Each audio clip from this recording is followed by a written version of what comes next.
ধন্যবাদ আৰু কৃতজ্ঞতা জ্ঞাপন কৰিছোঁ। ইয়াৰ পিছতেই নাহৰকটীয়া বিধানসভা সমষ্টিৰ সন্মানীয় বিধায়ক শ্ৰীযুত তৰংগ গগৈ মহোদয়লৈ মাইক্ৰফোনটো আগবঢ়াইছোঁ বক্তব্য দিবৰ কাৰণে। সকলোলৈ নমস্কাৰ। ডিজিটেল লাইব্ৰেৰী তথা প্ৰয়াত পৰশমণি হাজৰিকা দেৱৰ সোঁৱৰণিত আজি উদ্বোধন কৰা তোৰণৰ সভাত উপস্থিত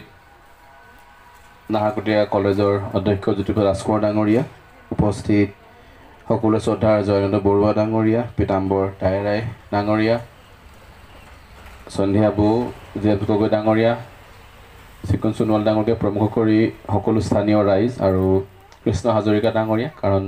কৃষ্ণই মোক বহু মাহ প্ৰায় বছৰেই হ'ল এই অনুষ্ঠানৰ বিষয়ে চৰ্চা কৰে, আৰম্ভ কৰি মানে এই কৰিম এইটো কৰিম, মাটিখিনি ইয়াত আছে, চৰকাৰী মাটি হয়, পাৰিম নোৱাৰিম, আমি বহুত আলোচনা কৰি আজিৰ পৰা কিছু মাহৰ আগত গৈ ফাইনেল ডিচাইড কৰিলে যে আমি ইয়াত লাইব্ৰেৰী এটা খুলিব লাগে। তেতিয়া ডিজিটেল শব্দত নাছিলে, তেতিয়া এই লাইব্ৰেৰী বুলি কৈ মচুৰ আহিলে। তেতিয়া মই কৃষ্ণক এটা কথা অনুৰোধ কৰিছোঁ, কৃষ্ণ খুব ভাল কথা আমি লাইব্ৰেৰী খোলাটো, কাৰণ আজি আমি নাহৰকটীয়াত তেনেকুৱা কেতিয়াও লাইব্ৰেৰী এটা পোৱা নাছিলোঁ, বা আমি পঢ়ি থকা সময়ত যেতিয়া আমি কিবা অধ্যয়ন কৰিব লাগে, কিবা চাব বিচাৰোঁ, আমি সাধাৰণতে ডিষ্ট্ৰিক্ট লাইব্ৰেৰীবিলাক জিলা হেডকোৱাৰ্টাৰত থাকে। নাহৰকটীয়াত যদিও আমাৰ লাইব্ৰেৰী এটা আছিল, আমাৰ বুঢ়াগোহাঁই মেন্সত লাইব্ৰেৰী এটা খুলিছিলে হেৰিয়ে আছিলে, মানে লাইব্ৰেৰীবিলাক লাহে লাহে বন্ধ হৈ গ'ল। তেতিয়া মই কৃষ্ণক এটা কথা ক'লোঁ, কৃষ্ণ লাইব্ৰেৰীটো ভৱিষ্যত নহয়, কাৰণ যেতিয়া আমাৰ হাতত মোবাইল আহি পৰিলে আৰু সকলো হাতত মোবাইল থকাৰ পিছত আমি আজিকালি যদি মোৰ এই মুহূৰ্তত কাৰোবাৰ বিষয়ে জানিব মন যায়, বা মামণি ৰয়ছম গোস্বামী বাইদেৱে কি কিতাপ লিখি জানিব মন যায়, মই গুগল মাৰি দিলে হৈ গ'ল, 1 মিনিটতে কিতাপখন নাম আহি যাব। আৰু যদি ভালকৈ ভিতৰত কি আছে পঢ়িব মন যায়, সেইটো যদি মই সুধোঁ লগে লগে কিতাপখন গোটেই পেজ ৱাইজ আহি যায়। আজিকালি এপ কিণ্ডেল আছে বা এনেকুৱা ধৰণৰ এপ আছে, বস্তু য'ত আমি গোটেই কিতাপবিলাক ডাউনলোড কৰিব পাৰি।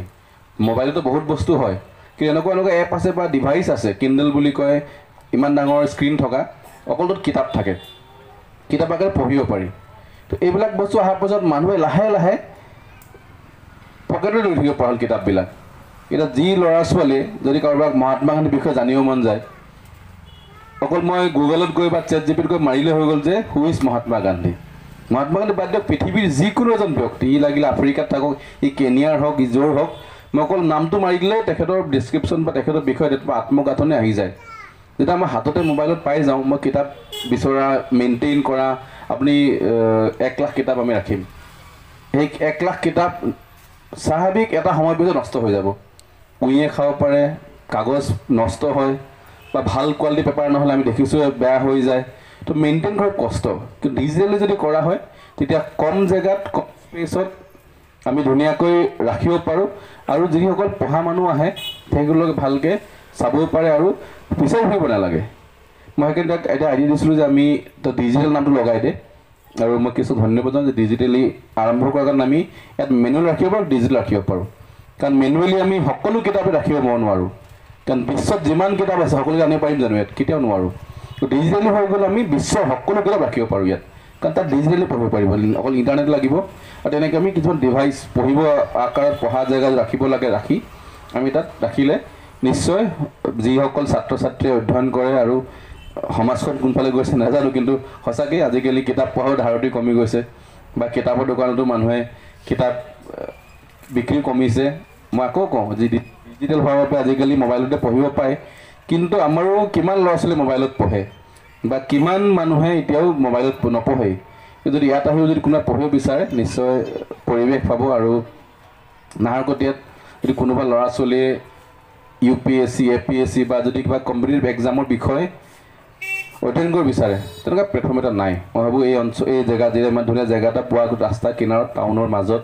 আমি অকল লাইব্ৰেৰী নহয়, আমি ইয়াত চৰ্চা কেন্দ্ৰ হ'ব পাৰে। ইয়াত আমি যদি স্পেচ দিওঁ, যিসকল আমাৰ নাহৰকটীয়াৰ ল'ৰা ছোৱালী বহুতে খেল ভাল পায়, বহুতে পঢ়া শুনা ভাল পায়, বহুতে গান ভাল পায়, গান ভাল হোৱা মানুহে মিউজিক স্কুলত যাব, খেলা ভাল ফিল্ডত যাব, যিখিনি ভাল পায়, বা যিসকলে পঢ়াৰ ওপৰত কাম কৰিব বিচাৰে, বা যিসকলে ৰিচাৰ্চ কৰিব বিচাৰে, বা যিসকলৰ ইচ্ছা যে পঢ়া লাইন কিবা কৰিব, তেখেতলোকে ইচ্ছা আহি পিনে নিজৰ সেই গৱেষণা কেন্দ্ৰ হওক, বা আমি যদি স্পেচ দিওঁ, বহি আড্ডা মৰাই হওক, আড্ডাটো মানে কি, ফুটবলাৰসকলে ফুটবলৰ ফিল্ডত আড্ডা মাৰে, মানে ভৰিৰ যোগেদি কিন্তু সেই ধৰণৰ যদি অধ্যয়ন কৰা জেগাত আমি দিব পৰা নিশ্চয় আগন্তুক সময়ত নাহৰকটীয়া যিসকল ইণ্টেলেক্সুৱেল ল'ৰা ছোৱালী বা যিসকলে ভাবে চিন্তা কৰে কিন্তু বহা জেগা এটা নাই, পৰিৱেশ নাই, নিশ্চয় আমিও সেই ধুনীয়াকৈ স্থানটো বনাব পাৰোঁ। আৰু মই ভাবোঁ কৃষ্ণক যে আমি ধুনীয়াকৈ আমি পৰখমত এখন গেট তোৰণ লগাইছোঁ হয়, কিন্তু যদি তোৰণখনৰ পিছত মই বিশ্বাসী যে কৃষ্ণই যোনটো উদ্যমত কাম কৰে লাগি থাকে, বলিমৰা থান বিষয়ে লগোৱা আছে, কিন্তু কিমানে গৈছে মই নাজানো, কিন্তু কৃষ্ণৰ সদায় লাগি থাকে, আমাকো কয় ময়ো গৈছোঁ, কিন্তু নাহৰকটীয়া বহুত মানুহ এতিয়াও গৈ পোৱা নাই। বহুতে বলিমৰা থান নে বালিমৰা থান নে কিবা নৰ্মেল এখন কিবা থান তেনেকৈ বহুতে ভাবে। চ' এটা জেগাত লাগি থাকিলে যেনেকৈ লাগি থাকে মই ভাবোঁ আগন্তুক নিশ্চয় আমি পৰখমীয়া নামটো আমি ধুনীয়াকৈ ৰাখিছোঁ, আৰু তাৰ লগত আমি যদি এই অঞ্চলটো ময়ো যিমান পাৰোঁ আমি সহায় কৰিম, কাৰণ আমাৰ এই কাৰ্যকাল প্ৰায় সম্পূৰ্ণ হৈছে আৰু 3 মাহ পাছত আমাৰ নতুন আকৌ নিৰ্বাচন হ'ব। কাৰণ এই সময়টো এতিয়া সময় নাই নতুন প্ৰজেক্ট আৰম্ভ কৰিবৰ কাৰণে। যদি আমি যিকোনো বস্তু এটা যেতিয়া আৰম্ভণিতে আমি হাতত লওঁ নিশ্চয় সম্পূৰ্ণ কৰিব পাৰোঁ, বা সময়ত আমি পৌৰসভা অফিচটো এলাই আনিলোঁ, বা যি যদি কৈছে যিসকল বস্তু চেষ্টা কৰিলোঁ আমি কৰি লৈ গৈ আছোঁ,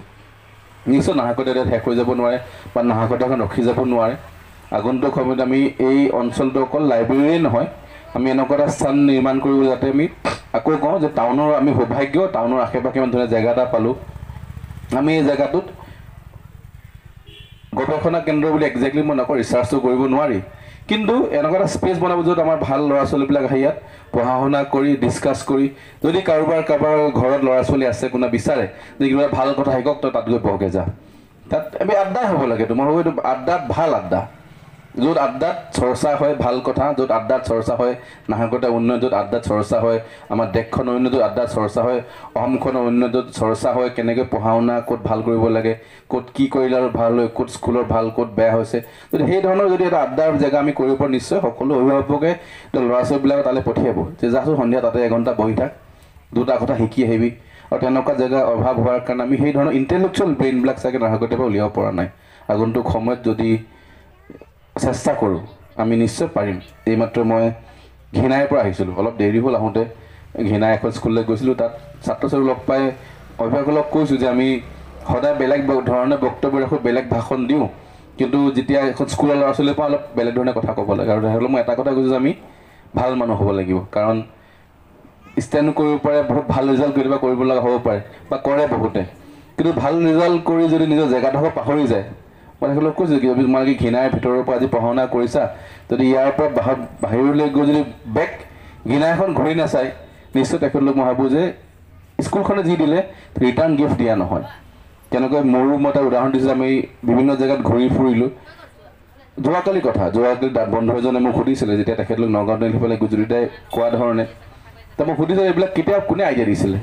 বা এই নাহৰকটীয়া এনেকৈ বহল কৰিব লাগে, ৰাস্তা নাই কৰিব লাগে, ইয়াত ষ্টেডিয়াম বনাবিলাকতো কোনে শিকালে বুলি কৈছে। তাত মই তেখেতক কৈছোঁ যে শিকোৱা মোক কোনো নাই, মই সৰুৰ পৰাই দেখি এটা ইচ্ছা আছিল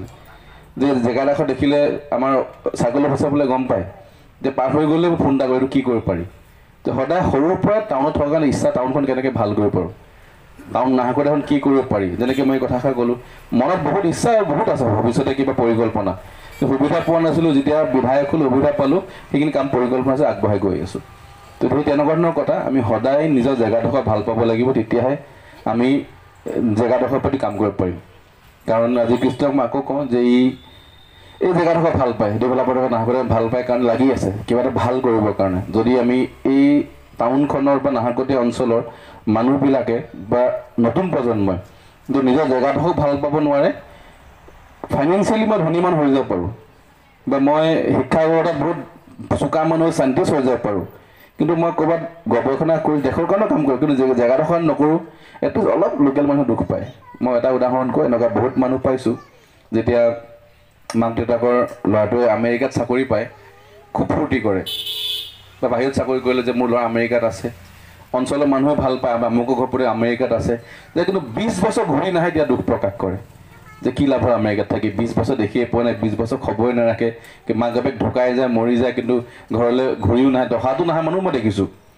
মই ভাবোঁ তেনেকুৱা মাইণ্ডছেট হৈ গ'লে নিজে ব্যক্তিগত ছাকচেছটো পোৱা যায়, কিন্তু অঞ্চলটো ছাকচেছ পোৱা নাযায়, বা নিজৰ স্থান নিজৰ অঞ্চল নিজৰ য'ত মই থাকিলোঁ জন্ম হ'লোঁ ডাঙৰ দীঘল হ'লোঁ সেই জেগাটোত মৰম নাথাকিলে এই ধৰণৰ মই ভাবোঁ ছাকচেছ যদি হয় ক'ৰবাত নহয় ক'ৰবাত চাগে 1% ফেইলিয়াৰ বুলি কওঁ আৰু সেই মানৱভাৱটো লৈ মই মোৰ কাম আৰম্ভ কৰিছোঁ যে আমি জীৱনত যি কৰোঁ নকৰোঁ নাহৰকটীয়া এখন ভাল কৰিব আছে নাহৰকটীয়া সমষ্টি নাহৰকটীয়া বুলি ক'লে নাহৰকটীয়া চহৰৰ কথা কওঁ নাহৰকটীয়া নামৰূপ জয়পুৰ যোনটো অঞ্চলক মই প্ৰতিনিধিত্ব কৰিছোঁ বা য'ৰ পৰা ডাঙৰ হৈ গ'লোঁ সেই যদি চহৰখন ভাল কৰিব নোৱাৰোঁ মানে টাউন অঞ্চল নিজৰ মনটো ভাল নালাগে তেনেকৈ ধৰণে আমি এই জেগাডোখৰ মই আকৌ কওঁ যে আমি সকলোৱে প্ৰচেষ্টাত কৃষ্ণ অকলে নোৱাৰিব কাৰণ ইয়াত পুঁজি লাগিব বা ইয়াত সকলো সহায় লাগিব আৰু কেতিয়া বিল্ডিং হৈ যাব পাৰে বোলে পুঁজি চৰকাৰে দি দিলে তাত যদি মানুহ নাহে যদি তাত চৰ্চা নহয় যদি কেতিয়াবা জুদিতাও ৰিটায়াৰ হ'ব সকলো ৰিটায়াৰ হ'ব সময়ত যদি জুদিতা যথেষ্টখিনি জ্ঞান আছে কিন্তু আহিলে বহিলে কথা পাতিলে তেনেকুৱা ধৰণৰ পৰিৱেশ দিলেহে মই ভাবোঁ আমি আগন্তুক নতুন প্ৰজন্ম আগুৱাই যাব পাৰিব আৰু টাউনখনৰ প্ৰতি এটা খুব আপোনালোকে ভালকৈ আছে টাউন হ'লে এটা আমি ৰখি যাব লগা হ'ল আৰম্ভণিতে কম পইচাৰে পৰিকল্পনা কৰাৰ কাৰণে বেছি পুঁজি লগা হ'ল কিন্তু আমি আগন্তুক সময়ত শেষ কৰিম এতিয়া আমাৰ নাহৰকটীয়াত টাউন হল এটা নাই বা ভালকৈ মিটিং পাতিবৰ কাৰণে পৰিৱেশে নাছিলে আমাৰ ৰূপালী ৰংঘৰ মঞ্চ ভাঙি যাওঁতে খুব কষ্ট এতিয়া ডাঙৰকৈ বনালোঁ কিন্তু সেইটো নাথাকে আমাৰ টাউনত কোনো বহি কথা পতা এটা জেগা নাই মই ভাবোঁ এই জেগাটো হওক বা ভৱিষ্যত টাউন হল যেতিয়া হৈ উঠিব আমাৰ নাহৰকটীয়াত ভাল বহি আকৌ মই কওঁ যে ভালকৈ বহি চৰ্চা কৰা জেগা এটা অভাৱ আছিলে আৰু সেই অভাৱটো ইয়াতো হ'ব পাৰে আগন্তুক মোৰ প্ৰচেষ্টা থাকিব কেনেকৈ আমি নাহৰকটীয়া চহৰটোত কথা পতা আড্ডা মৰা চৰ্চা কৰা এটা পৰিৱেশ হ'ব লাগে যাতে আমি তাত আইডিয়া লগাব পাৰোঁ যে নাহৰকটীয়াত ভাল বেয়া কি হৈ আছে সেইকাৰণে মই খুব ধন্যবাদ জনাইছোঁ আপোনালোকৰ মিলন নগৰ দীঘলাপথ সকলো ৰাইজক যে আপোনালোকে সকলোৱে ইমান ধুনীয়াকৈ ইয়াত ওলাই আহিলে আৰু মই ভাবোঁ যে আমি এই অঞ্চলটো বা এই অনুষ্ঠানটোক আমি ধুনীয়াকৈ সজাই পৰাই ল'ব লাগিব যাতে নাহৰকটীয়া ভৱিষ্যতটো আমি ইয়াৰ পৰা গঢ় দিব পাৰোঁ দীঘলীয়া বক্তব্য নাৰাখোঁ দুয়োটাই কোৱাৰ নিচিনা খেল এখন হৈ আছে পৰহিলৈ কাইলৈ ফাইনেল আছে সকলো তালৈ আহিব আৰু যেনেকৈ টচেন বৰা ডাঙৰীয়া আমাৰ নাহৰকটীয়াৰ পৰা ওলাই গৈছিলে প্ৰথম অসমীয়া যি ভাৰতীয় দলত ফুটবল খেলিছিলে তেখেতৰ সন্মানত আমি খেল অনুষ্ঠিত কৰিছিলোঁ বহুতে মোক কৈছিলে যে সৰুকৈ পাতিলেও হয় বা আমিও ভবা নাছিলোঁ এনেকৈ ডাঙৰকৈ পৰিকল্পনা হ'ব কিন্তু পাতোঁতে মনটোৱে কেতিয়াও মানে আমি কম্প্ৰমাইজ নকৰিলোঁ বা ময়ো নিজৰ ক্ষেত্ৰত যেতিয়া যি কাম কৰোঁ সৰুকৈ কৰিব নিশিকিলোঁ কৰিলে ভালেই কৰিব লাগে তেনেকৈ কৰোঁতে ডাঙৰ এখন খেল হৈ গ'ল প্ৰায় অসমৰ সকলো আগশাৰী দলে আহিলে আৰু বাহিৰততো ময়ো দেখা নাই খেল হোৱা সময়ত দেৰিকৈ অহা মানুহবিলাকে কয় পাৰ্কিঙত জেগা নোপোৱাকৈ দেৰি হ'ল গাড়ীখন বহুত দূৰত থৈ আহিব লগা হ'ল অলপ লোকেল মানুহ কষ্ট পায় কেতিয়াবা দোকানলৈ ওলাই গ'লে পাৰ্কিং পোৱা নাই এদিনৰ পিছত ঠিক হৈ যাব কিন্তু পৰিৱেশ এটা হ'লে নাহৰকটীয়া বুলি ক'লে মনটো ভাল লাগে তেতিয়া যেতিয়া বাহিৰৰ মানুহ আহি কয় ইমান ডাঙৰ খেল হৈছে বা নাহৰকটীয়াখন আগুৱাই গৈছে বিধায়ক হিচাপে মোক সেইটোৱে লাগে যে যেতিয়া মানুহে কয় নাহৰকটীয়াখন আগবাঢ়ি গৈছে ময়ো যে নিৰ্বাচন খেলিছিলোঁ সেই নগাঁৱতেলৈ মিটিং হৈছিলে প্ৰথম যোনটো মই কথা আৰম্ভ কৰিছিলোঁ যে নাহৰকটীয়াক মই ডিব্ৰুগড় কৰিব নোৱাৰোঁ বা নাহৰকটীয়াখন মই যোৰহাট গুৱাহাটীতো হ'বই সম্ভৱ নহয় কাৰণ অসমৰ ৰাজধানী হ'ব নোৱাৰে জিলাৰ ৰাজধানী হ'ব নোৱাৰে তো নাহৰকটীয়াখন এখন উন্নতমানৰ চহৰ হিচাপে গঢ়ি চেষ্টা কৰিম সমষ্টিটোক কৈছিলোঁ চাগে অলপ চেষ্টা কৰিছোঁ যদি সকলোৱে সহায় কৰে আমি নিশ্চয় নাহৰকটীয়াখন আৰু ভাল আৰু সুবিধা থকা জেগা আৰু এডভান্স মই এই উদাহৰণ পৌৰসভা অফিচটোৱে কিমান পুৰণা 1960 বিল্ডিং আছিলে আপোনালোকে সহায় কৰিলে মাটিখিনি এলাও কৰিলে আমি আজি ইয়াত বনাব পাৰিলোঁ এতিয়াও অলপ জেগা কিনাৰত বনাব লাগিব কাৰণ কি হয় মানুহ আহিলে মানুহৰ লাভ হ'ব লাগে কাৰণ এই সকলো গভৰ্ণমেণ্ট বিল্ডিং গভৰ্ণমেণ্ট ব্যৱস্থা হৈছে পাব্লিকৰ কাৰণে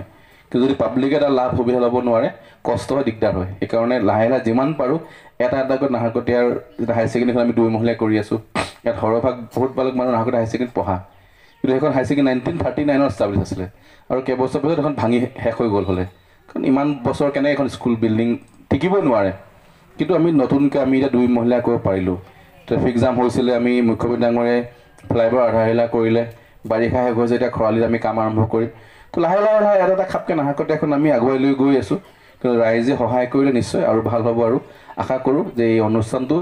নাহৰকটীয়াৰ নিচিনা আগুৱাই গৈ থাকিব আমি সকলোৱে প্ৰচেষ্টাত এটা ভাল লাইব্ৰেৰী পাম আৰু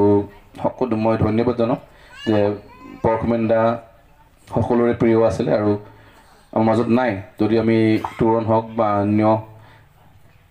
কাৰ্যসূচীৰ জৰিয়তে তেখেতক জীয়াই ৰাখিব লাগিব আশা কৰোঁ যাতে তেখেতৰ আত্মা ভালকৈ শান্তিত থাকক আৰু সকলোৰে শুভেচ্ছা জনাই বক্তব্য সামৰিছোঁ ধন্যবাদ